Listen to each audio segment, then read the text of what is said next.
साताऱ्याच्या भोसलेवाडी परिसरात मुसळधार पाऊस. संततधार पावसामुळे पुणे बंगळुरू महामार्गावर पाणी साचलं. वाहनधारक अडचणीत. सोलापूर शहरात सलग तिसऱ्या दिवशी मुसळधार पाऊस. पावसामुळे वातावरणात गारवा. धाराशिवमध्ये पावसाची धुवाधार बॅटिंग. तुळजापूर लोहारा परिसरात वादळी वाऱ्यासह पाऊस. रस्त्यावर पाणी साचलं. लातूर जिल्ह्यात तुफान पाऊस. रेणा नदीपात्रात पाण्याचा प्रवाह वाढला तर अनेक छोट्या मोठ्या ओढ्यांना पाणी. कोल्हापूरच्या शिरोळ तालुक्यातील राजापूर बंधाऱ्यावरून धोकादायक वाहतूक. सततच्या पावसामुळे कृष्णा नदीवरील बंधारा ओव्हरफ्लो. कोल्हापूर महापालिकेच्या आपत्ती व्यवस्थापनाचं सराव शिबिर. पंचगंगा नदीपात्रात आपत्ती व्यवस्थापनाकडून प्रात्यक्षिक सादर. कोल्हापूरला पुन्हा महापूर आल्यास मनुष्यहानी टाळण्यासाठी ही सराव शिबिरं आयोजित करण्यात आली आहेत. बुलढाणा जिल्ह्यात सलग 5व्या दिवशी मान्सूनपूर्व पावसाची हजेरी. लोणार तालुक्यातील धुवाधार पाऊस. वादळी वाऱ्यासह होत असलेल्या पावसामुळे शेतकऱ्यांची तारांबळ. बुलढाण्यातल्या लोणार तालुक्याला वादळी पावसाचा फटका. छत्रपती शाहू महाराज विद्यालयाचं छत उडाल्यानं शाळेतील साहित्याचं मोठ्या प्रमाणात नुकसान. नाशिकच्या निफाडमधील शिवडी रेल्वे पुलाखाली पाणी साचलं. साचलेल्या पाण्यातून वाट काढताना नागरिकांची कसरत. साकीनाका मेट्रो स्थानकाच्या खालील नाल्याचं पाणी रस्त्यावर नीट नालेसफाई न झाल्यानं घाटकोपरच्या दिशेनं येणाऱ्या मार्गावर 4 ते 5 फूट नाल्याचं पाणी. मंत्री आशिष शेलार यांच्याकडून मुंबईतील नालेसफाईच्या कामाची पाहणी. अतिरिक्त आयुक्त अभिजित बांगर यांच्यासह महापालिकेच्या इतर अधिकाऱ्यांचीही यावेळी उपस्थिती. रायगड, सिंधुदुर्ग आणि रत्नागिरी जिल्ह्याला पावसाचा ऑरेंज अलर्ट. काही भागात अतिमुसळधार ते मुसळधार पावसाचा इशारा. रत्नागिरी जिल्ह्याला 23 मे पर्यंत ऑरेंज अलर्ट. नागरिकांना काळजी घेण्याचं आवाहन. रायगडमध्ये 1 जून ते 31 जुलैपर्यंत 2 महिने मासेमारी बंद. मत्स्य व्यवसाय विभागाचे आदेश. पिंपरी चिंचवडमध्ये पावसामुळे 15 ठिकाणी झाड कोसळण्याच्या घटना. झाड कोसळल्यानं अनेक गाड्यांचं नुकसान. वर्ध्याच्या समुद्रपूर तालुक्यात वादळी वाऱ्यामुळे घरांवरची छतं उडाली. जीवनावश्यक वस्तूंचंही नुकसान. धाराशिव जिल्ह्यात 36 गावांमध्ये मान्सूनपूर्व पावसामुळे नुकसान. 56 घरांची पडझड. मान्सूनपूर्व पावसानं चाळीत साठवणीसाठी शेतात ठेवलेला शेकडो क्विंटल कांदा भिजला. त्यामुळे शेतकरी आर्थिक संकटात. मान्सूनपूर्व पावसानं बीडच्या चाकरवाडी परिसरात काढणीला आलेले पपई, टरबूज, कांदा पिकासह बाजरीचं मोठं नुकसान. पंचनामे करून मदत देण्याची मागणी. बुलढाणा जिल्ह्यातील 56 गावांना पावसाचा फटका. 500 हेक्टरहून अधिक क्षेत्रावर उन्हाळी पिकाचं नुकसान. नाशिक जिल्ह्याला पावसाचा फटका. कांदा, भाजीपाल्याबरोबरच केळी उत्पादक शेतकरी देखील आर्थिक संकटात. लातूरमध्ये मान्सूनपूर्व पावसानं कांदा भिजवला. निलंगा तालुक्यातील कासार, शिरशीसह चिंचोली, उस्तुरी, कासार, बालकुंदा भागातील शेतकऱ्यांनाही त्यांच्या कांदा पिकाचं मोठं नुकसान. भंडाऱ्यात वादळी वाऱ्यासह पावसाच्या सरी. पवनी तालुक्यातील पहिला परिसराला पावसाचा सर्वाधिक फटका. भंडाऱ्यात विजांच्या कडकडाटासह पावसाच्या सरी. अंगावर वीज कोसळल्यानं लाखांदूर तालुक्यात 2 तर लाखनी तालुक्यातील एका पाळीव जनावराचा मृत्यू. बंगळुरूत पावसाचा कहर. मागील 36 तासात पावसामुळे 5 जणांचा मृत्यू. 12 वर्षाच्या मुलासह दोघे विजेच्या धक्क्यानं दगावले. गोव्यात सलग दुसऱ्या दिवशी पावसाच्या जोरदार सरी. मुसळधार पावसानं अनेक ठिकाणी पूर परिस्थिती. पिंपरीतील वैष्णवी हगवणेंचा शवविच्छेदन अहवाल मादाच्या हाती. वैष्णवी यांच्या शरीरावर मारहाणीच्या खुणा असल्याची अहवालामध्ये नोंद.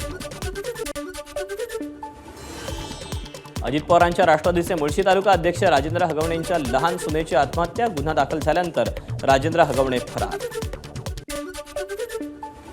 वैष्णवी हगवणेंच्या माहेरच्यांना राजेंद्र हगवणेंनी हुंड्याच्या नावाखाली लुटलं. 51 तोळे सोन्याचे दागिने, फॉर्च्युनर गाडी. माहेरी आल्यावर प्रत्येक वेळी 50,000 ते 1 लाख रुपये मागितल्याची माहिती. अजित पवारांच्या हस्ते हगवणे कुटुंबियांना फॉर्च्युनर गाडीची चावी प्रदान करतानाचा फोटो समोर. कसपटे कुटुंबाचा फॉर्च्युनर गाडी त्यांनी हुंड्यात दिल्याचा आरोप.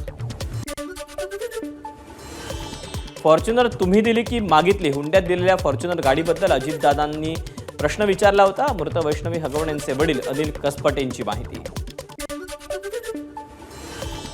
वैष्णवी हगवणे आत्महत्या प्रकरणी वैष्णवीच्या माहेरच्यांनी हुंड्यात दिलेली फॉर्च्युनर आणि ॲक्टिवा पोलिसांकडून जप्त. पूजा खेडकरला अटकपूर्व जामीन मंजूर. सुप्रीम कोर्टाचा पूजा खेडकरला दिलासा. सोलापुरात काँग्रेसला धक्का बसण्याची शक्यता. माजी गृहराज्यमंत्री आणि काँग्रेसचे माजी आमदार शिवसेनेत प्रवेश करण्याच्या तयारीत.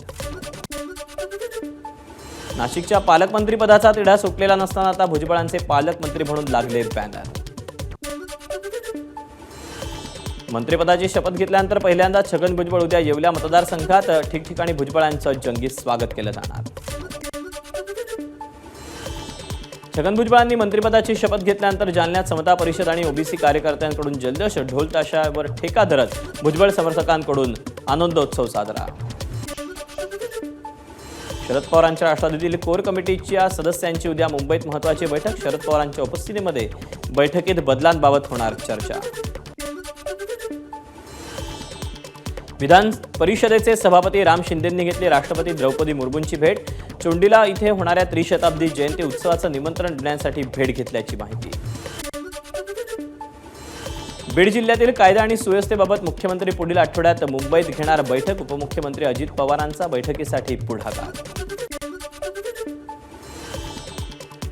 सरकारकडून कोल्हापूरमध्ये व्हीजेएनटीच्या फक्त 3 जात प्रमाणपत्राचं वाटप तर दुसरीकडे 8 लाख बोगस कुणबी प्रमाणपत्र वाटल्याचा लक्ष्मण हाकेंचा आरोप. केंद्र सरकारची जीवन ज्योती विमा योजना. 436 रुपयांचा वार्षिक प्रीमियम. पॉलिसी धारकाचा मृत्यू झाल्यास कुटुंबियांना दिले जातात 2 लाख रुपये. खरीप हंगामाच्या तोंडावर कृषी विभाग ॲक्शन मोडवर. बोगस बियाणांच्या साठवणुकीवर आणि विक्रीला आळा घालण्यासाठी नागपूर जिल्ह्यात 15 भरारी पथकं. बदलीसाठी धाराशिवमधील काही शिक्षकांनी बनावट प्रमाणपत्र दिल्याचा आरोप. दिव्यांग आधारित शिक्षकांनी दिलेल्या प्रमाणपत्राची सोलापुरातील शासकीय वैद्यकीय महाविद्यालयात तपासणी करण्याचे आदेश.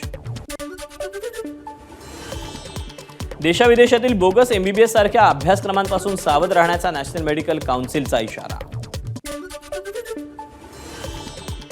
महसूल खात्याकडून मोजणी शुल्कात मोठी कपात. आता अवघ्या 200 रुपयात जमिनीची हिस्से वाटप मोजणी होणार. राज्यात ओला उबेर सारख्या ॲप बेस वाहनांसाठी ॲग्रिगेटर्स पॉलिसी लागू करण्याची मान्यता. फेरी रद्द करण्याच्या बाबतीत चालक आणि प्रवासी दोघांनाही दंड आकारण्याची तरतूद. गणपतीत कोकणात जाणाऱ्या चाकरमान्यांना आता समुद्रामार्गे प्रवास करता येणार. M2M बोटीमार्फत 4.5 तासात मालवण तर 3 तासात विजयदुर्ग गाठता येणार. मंत्री नितेश राणेंची माहिती. पीएमपीचं कार्यालय आणि महाराष्ट्र मेट्रो रेल्वे कॉर्पोरेशनचं एकत्रित वाहतूक केंद्र उभारण्यात येणार. त्यासाठी महामेट्रो आणि पीएमपी प्रशासनाकडून सर्वसमावेशक आराखडा तयार. मुंबई वाहतूक पोलिसांनी वन स्टेट वन चलन डिजिटल पोर्टलद्वारे 556 कोटी रुपयांचा दंड वसूल केला. 1 जानेवारी 2024 ते 28 फेब्रुवारी 2025 दरम्यान ही कारवाई करण्यात आली. अलमट्टी धरणासंदर्भात मंत्री राधाकृष्ण विखे पाटलांच्या अध्यक्षतेखाली मंत्रालयात बैठक. कर्नाटक सरकारच्या अलमट्टी धरणाबाबतच्या भूमिकेवर बैठकीत चर्चा. केमिकलयुक्त रसायन आणि घरगुती सांडपाण्यामुळे भिवंडीतील कामवारी नदीत जलपर्णीच्या विळख्यात. जलपर्णीमुळे नदीचा प्रवाह मंदावल्यानं पावसाळ्यात पूर येण्याची शक्यता. मान्सूनपूर्व पावसानं नदी नाल्यातील पाणी पंचगंगा नदीपात्रात सोडलं. पंचगंगा नदी पुन्हा फेसाळली. नदीतील जलचर प्राण्यांना मोठा धोका. रसायनयुक्त आणि मैला मिश्रित पाणी सोडलं जात असल्यानं इंद्रायणी नदी पुन्हा फेसाळली. मागील 10 वर्षांपासून हीच परिस्थिती. नाशिकमध्ये अवघ्या अर्धा ते पाऊण तासाच्या पावसानंतर गटाराचं पाणी थेट गोदावरी नदीपात्रात जात असल्याचं चित्र. करोडो रुपये खर्च करून राबवलेली भुयारी गटारी योजना यामुळे फोल झाल्याचा गोदाप्रेमींकडून आरोप. पवई तलावाच्या पर्यावरण आणि जैवविविधता संवर्धनासाठी मुंबई महापालिकेच्या वतीनं कायमस्वरूपी तोडगा काढण्यात येणार. कथित मिठी नदी स्वच्छता घोटाळ्यात नवा खुलासा. संपूर्ण घोटाळ्यात मुंबई महापालिकेतील अभियंते आणि कंत्राटदारांनी हातमिळवणी केल्याचं समोर. रत्नागिरी, सिंधुदुर्ग आणि रायगडसह राज्यात समुद्र किनाऱ्यावर खुलेआम अवैध मासेमारी करणाऱ्यांवर कठोर कारवाई करा. मंत्रालयातील आढावा बैठकीत मंत्री नितेश राणेंचे निर्देश. कल्याण सप्तशृंगी इमारत दुर्घटनेप्रकरणी जबाबदार असलेल्या 4थ्या माळ्यावरील फ्लोरिंगचं काम करणाऱ्या घरमालकाला बेड्या. कल्याणच्या सप्तशृंगी इमारतीमधील रहिवाशांना एबीपी माझाशी बोलताना अश्रू अनावर डोळ्यासमोर शेजारी मदतीची हाक मारत असल्याची कहाणी सांगितली. नाशिकमध्ये महापालिकेच्या सिटी लिंक बस चालकावर महिलेचा संताप. बस थांबवण्याचा प्रयत्न करूनही बस न थांबल्यानं महिला संतप्त. बीडच्या गेवराईच्या पांढरवाडी फाटा परिसरात स्थानिक गुन्हे शाखेकडून छापेमारी. पोलिसांकडून 40 लाखांचा गुटखा जप्त. छत्रपती संभाजीनगरमधील सातारा परिसरात शस्त्रांचा धाक दाखवत 1.5 लाखांचा ऐवज लंपास. मंकी कॅप घालून 5 ते 6 जणांनी दरोडा घातल्याची माहिती. नवी मुंबईत एपीएमसी परिसरात स्पा सेंटरच्या नावाखाली वेश्या व्यवसाय. पोलिसांनी 6 पीडित महिलांची केली सुटका. ठाण्यात 2 दिवसात दुसरा चॉपर हल्ला. भावावर झालेल्या हल्ल्याचा बदला घेण्यासाठी हनीफ नावाच्या मुलाला घेऊन महिलेचा चॉपर हल्ला. बीडच्या माजलगावमध्ये अप्पा राठोड नावाच्या व्यक्तीचं अपहरण करून अमानुष मारहाण. गुंडाकडून मारहाण करतानाचा व्हिडिओ देखील चित्रित. भाजप युवा मोर्चाचे यवतमाळ जिल्हाध्यक्ष वकील आदित्य माने यांना जीवे मारण्याचा प्रयत्न. घटना सीसीटीव्हीमुळे उघडकीस. जालन्यात राहत्या घरी एसआरपीएफ जवानाची गळफास घेऊन आत्महत्या. कौटुंबिक वादातून आत्महत्या केल्याचा पोलिसांना संशय. भाईंदरपूर येथील इंद्रलोक परिसरात बनाना लीफ हॉटेलजवळ धोकादायक स्पीड ब्रेकर. या स्पीड ब्रेकरची उंची अधिक असल्यानं रात्रीच्या वेळी अनेक दुचाकींना अपघात. कोल्हापुरात 3 जणांना कोरोनाची लागण. एका रुग्णाला डिस्चार्ज तर 2 खासगी रुग्णालयात उपचार. कोल्हापूर, सांगली आणि सातारा जिल्ह्यातील कृषी सहाय्यकांचं विविध मागण्यांसाठी बेमुदत कामबंद आंदोलन. मागण्या पूर्ण न झाल्यास अवकाळी नुकसानाच्या पंचनाम्याचं काम करणार नाही. कृषी सहाय्यकांचा सरकारला इशारा. भंडारा जिल्हा वेतन रखडल्यानं शिक्षकांचा अधीक्षक कार्यालयात ठिय्या. अधीक्षक गैरहजर असल्यानं संतप्त शिक्षकांची खुर्चीला हार घालून जोरदार घोषणाबाजी.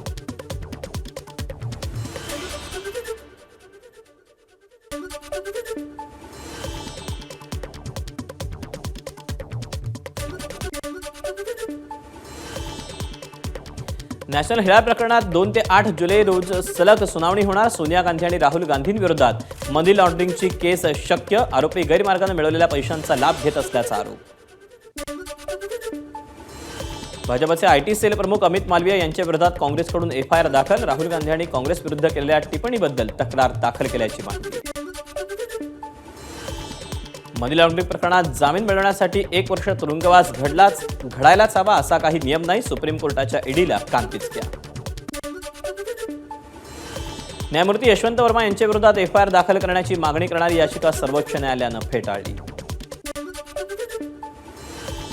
पाटणा विमानतळाच्या नवीन टर्मिनल इमारतीचं उद्घाटन 30 मेला. इमारत सध्याच्या टर्मिनलपेक्षा 5 पट मोठी आणि 65,000 चौरस मीटरमध्ये पसरलेली.